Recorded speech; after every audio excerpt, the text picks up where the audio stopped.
दोस्तों आज के इस वीडियो में एलईडी रिपेयर करने के बारे में आपको जानकारी दे रहा हूं। दोस्तों एलईडी रिपेयर करने में प्रॉब्लम ये होती है कि हम लोग एलईडी को शॉर्ट कर देते हैं और वो फिर से खराब हो जाता है। जैसा कि आप ये देख लो, इसमें से 3 एलईडी शॉर्ट किया गया है और ये बार बार खराब होता है। यानी एक बार एलईडी एक शॉर्ट कर दिया, 2-3 दिन चला, फिर शॉर्ट कर गया, फिर उसको हमने शॉर्ट किया तो फिर दूसरा एलईडी फ्यूज कर गया। और दोस्तों उसमें एक रेजिस्टेंस लगा के भी एक उपाय हमने निकाला था कि भाई एक रेजिस्टेंस लगा दिया जाए 5-7 ओम का, तो थोड़ा तो ठहरता है, यानी आपका 10 दिन 15 दिन चल जाएगा। बट जैसे ही लो वोल्टेज की समस्या आएगी आपका एलईडी खराब हो जाएगा। और दोस्तों यही होता है, ये देखो इसमें बहुत ही हल्की हल्की रोशनी हो रही है।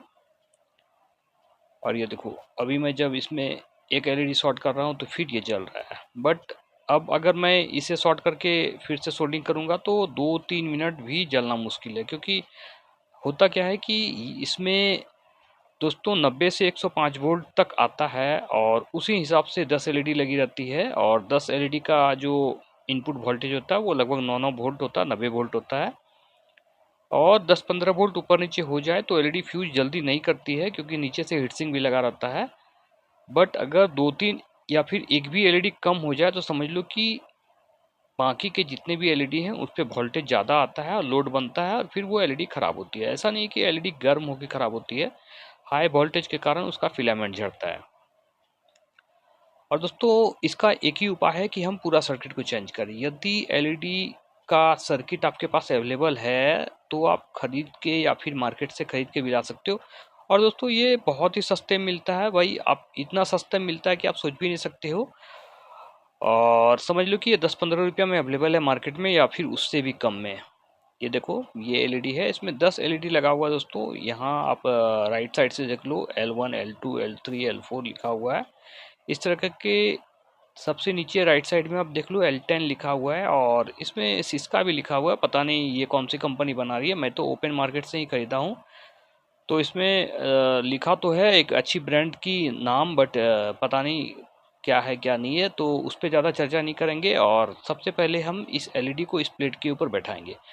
दोस्तों ध्यान देना है कि इसके नीचे जो वाइट लिक्विड रहता है वो जमा हुआ रहता है, उसको आप अच्छे से खुरच देना, क्योंकि उसके कारण जो है एलईडी का प्लेट अच्छे से बैठता नहीं है। और वैसी स्थिति में आपका एलईडी अगर हीटसिंक के साथ अच्छे से टच नहीं करेगा तो समझ लो कि भाई आपका एलईडी फिर तुरंत खराब हो जाएगा। तो सबसे पहले तो इसको टाइट करेंगे, ये दो जो स्क्रू है उसको टाइट करेंगे, और टाइट करने के बाद चारों ओर चेक करेंगे कि एलईडी का जो प्लेट है वो हीटसिंक के साथ अच्छे से चिपक गया क्या नहीं।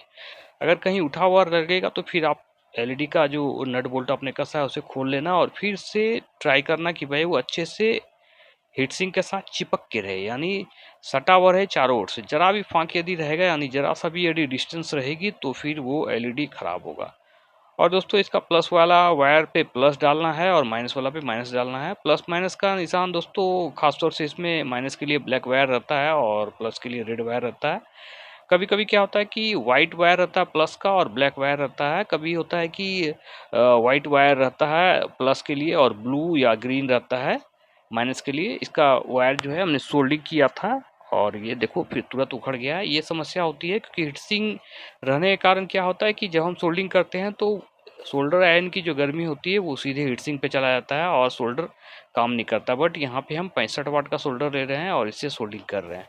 दोस्तों सोल्डिंग अच्छे से करना, क्योंकि जब ये प्लेट गर्म होगी तो पता चला कि भाई सोल्डिंग ही उखड़ गया।